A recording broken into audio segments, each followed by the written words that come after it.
Demak, buni qoldiqni toping degan ekan va bo'luvchini toping degan ekan. Aziz nima qildik? Mana bu ikkalasini bir-biridan ayirdik. Ikkalasini pastdagidan yuqoridan ayirsak necha bo'ladi? 69 teng bo'ladi. Bu ikkita ifodani ayirmasak teng bo'ladi. X ko'paytirilgan b minus a bo'ladi. Qoldiqlar ayirganda yo'qolib ketadi. Chunki qoldiqlar bir xil-ku. Shunaqami? Keyin mana bu pastdagi ikkitani bir-biridan ayirsak necha chiqadi? 215 dan 169 dan ayirsak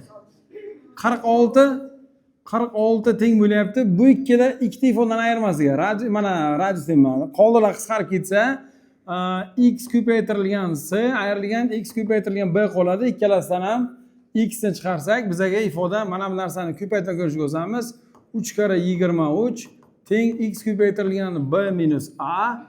Pastdagidan x chiqarib, mana bu ko'paytirib ko'rishga o'tsak, 2 kara 23 x ko'paytirilgan c ayrilgan b bo'ladi.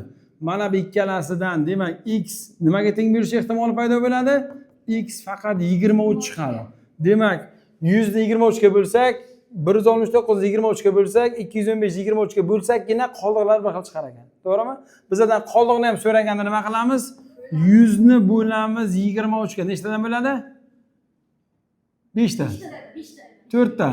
4 ta bo'lar ekan, necha bo'ladi? 92 bo'ladi. 8 qoldiq bo'ladi. Demak, qoldig'imiz 8 bo'lar ekan. Misol ana shu holatda osongina bajarsa bo'ladi. Tushundingizmi? Yaxshi, tamom, zo'r. Vazifa